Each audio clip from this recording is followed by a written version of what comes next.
Oke, selamat pagi Bapak Ibu Guru dan teman-teman sekalian. Jadi, dalam video kali ini kita mau bertanya-tanya nih pada ketua-ketua divisi yang ada di OSIS Sanmaru, teman-teman. Kenapa saya mengatakan ini? Karena banyak dari kalian yang senang sekali bertanya, di OSIS tuh ngapain aja sih? Gimana sih rasanya jadi OSIS? Nah, di sini kebetulan saya sudah mengundang beberapa dari ketua-ketua divisi, ada dari divisi Pupdok dan teman-temannya itu sudah saya ajak untuk bertanya-tanya, teman. Oke, tanpa banyak basa-basi langsung aja kita capcus ke teman-teman kita, oke? Oke. Jadi di ketua divisi pertama adalah divisi publikasi dokumentasi, teman-teman. Nah, di sini ada bernama siapa? Kak siapa?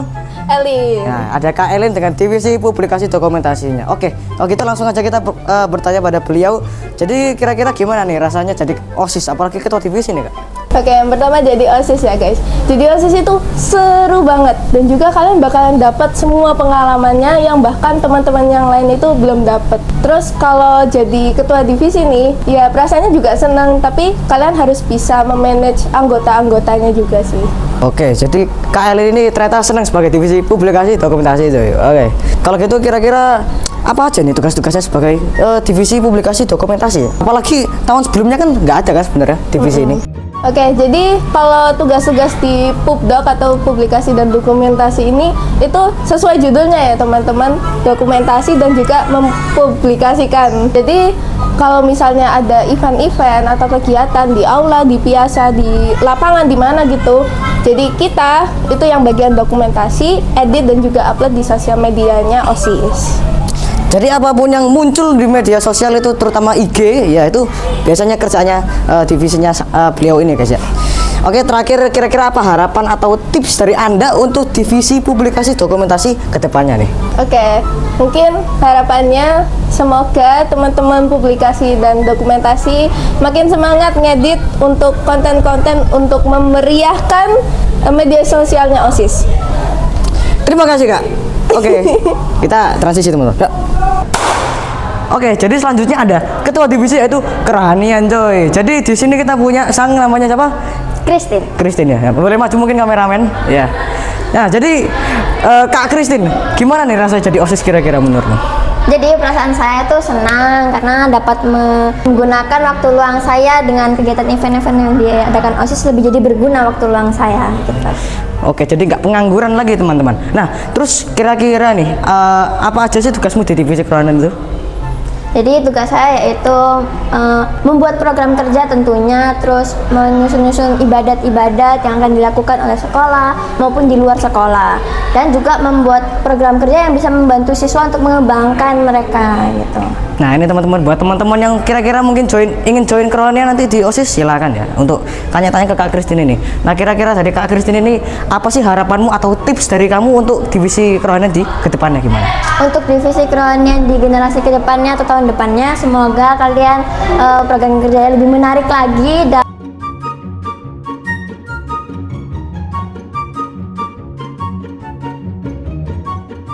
kita lanjut ke divisi selanjutnya. Oke, jadi di divisi yang selanjutnya kita punya dengan siapa? Tata. Nah, Kak Tata ini merupakan divisi dari divisi pendidikan, teman-teman ya, ketua dari divisi pendidikan. Oke, kalau gitu tanpa basa-basi langsung aja kita tanya. Kalau gitu kira-kira nih Kak, perasaan Anda sebagai ketua divisi ataupun sebagai anggota dari OSIS itu kira-kira gimana perasaan Anda? Oke, sebagai anggota pengurus OSIS dan sebagai ketua divisi, saya merasa senang untuk join OSIS ini karena saya bisa mempunyai lebih banyak pengalaman daripada teman-teman saya. Saya bisa belajar mengkoordinir teman-teman, belajar tanggung jawab dan inisiatif itu sebenarnya apa, dan manajemen waktu juga pastinya. Kalau gitu kira-kira apa-apa aja nih tugas-tugasnya Kak? Kan ada mengkoordinir apa, nah itu tugasnya apa aja kira-kira Kak? Nah, tugasnya kalau sebagai ketua divisi itu mengatur teman-teman divisi pendidikan untuk kalau misal mereka ada tugas di program ini pada bulan ini, dibantu buat mengingatkan. Lalu kalau menjadi bagian dari suatu acara juga membantu memimpin acara tersebut atau yang lainnya. Ya, intinya pendidikan itu kan sebenarnya juga ada program-programnya gitu teman-teman. Nah, terutama juga dalam hal memimpin juga di sini pendidikan sangat-sangat menunjang ya Kak ya. Ya, Oke. Kalau gitu terakhir nih, apa harapan Anda ataupun kalau Anda punya pesan untuk generasi kedepannya di divisi pendidikan nih? Oke. Saya harap untuk generasi selanjutnya bisa membuat program yang lebih kreatif dan berpengaruh pada warga sekolah. Misalnya, kami sudah membuat tentang pengembangan tentang literasi. Kalian bisa membuat tentang hal yang lainnya. Dan saya harap kalian semua juga bisa menjadi role model untuk teman-teman di sekolah ini. Oke, terima kasih Kak Tata. Oke, terima kasih. Kalau gitu kita langsung next saja ke divisi selanjutnya. Oke, jadi di sini kita sudah bersama divisi KWU teman-teman ya. KWU dengan siapa Kak siapa? Dengan Kak Tania. Kak Tania. Oke, jadi gini Kak Tania. Kira-kira gimana sih perasaanmu jadi OSIS apalagi ketua divisi KWU teman-teman ya? Perasaan saya selama menjadi ketua divisi ini saya cukup senang karena anggota saya dapat diajak untuk bekerja sama dengan baik. Namun juga ada beberapa saat yang membuat saya kecewa dengan divisi saya sendiri. Aduh, sepertinya memang ada track record yang kurang menyenangkan teman-teman. Jadi nggak semua jadi OSIS tuh selalu senang tuh. Kalau gitu kira-kira apa aja sih tugas-tugasnya di KWU? Kalau tugas-tugas dasar dari KWU seperti namanya sendiri yaitu kewirausahaan. Jadi di kewirausahaan itu kita ditugaskan untuk mencari dana untuk kegiatan OSIS sendiri dan juga melatih kepribadian berwirausaha. Nah keren nih, kalian bisa membentuk UMKM berdasarkan ini ya KWU ya. Gila, jadi ini latihan dasar teman-teman. Terus kira-kira nih apa harapan dan kira-kira ada tips nggak ya buat generasi KWU ke depannya nanti? Oke, harapan untuk kedepannya semoga divisi kewirausahaan ini dapat semakin berkembang dan maju dalam mencari dana untuk kegiatan OSIS sendiri. Dan untuk harapan saya di masa generasi yang akan mendatang, semangat buat kalian supaya biar dana OSIS biar makin banyak dan kegiatan OSIS bisa berjalan dengan lancar semuanya. Oke, terima kasih Kak Tania atas wawancara. Oke. Look at me, bro. Look.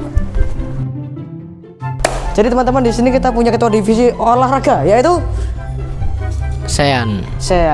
Oke, jadi kita mau nanya dulu ke Kak Sean ya. Divisi olahraga kira-kira ngapain aja? Oke, jadi pertanyaan pertama kira-kira gimana nih Kak rasanya jadi OSIS apalagi ketua divisi? Jadi OSIS itu rasanya seneng banget, keren. Jadi kita itu bisa dapetin hal-hal baru yang mungkin teman kita yang lain itu belum bisa dapetin gitu. Jadi kita bisa berkembang sendiri di OSIS. Jadi intinya kita bisa dapat banyak pengalaman baru apalagi di divisi olahraga teman-teman. Oke, kalau gitu nextnya kira-kira apa aja nih tugasnya di divisi olahraga ini Kak? Divisi olahraga itu tugasnya itu macam-macam. Yang pertama buat programnya itu program yang pokoknya bagus buat siswa di sekolah SMP Santa Maria 2 Sidoarjo. Terus habis itu yang kedua jaga-jaga kalau waktu sunset atau Sanmaru sehat. Nah biasanya itu ada hal-hal khusus yang tiba-tiba nggak ada sunsetnya atau tiba-tiba ada sunsetnya. Jadi kita yang milih petugasnya buat sunset gitu.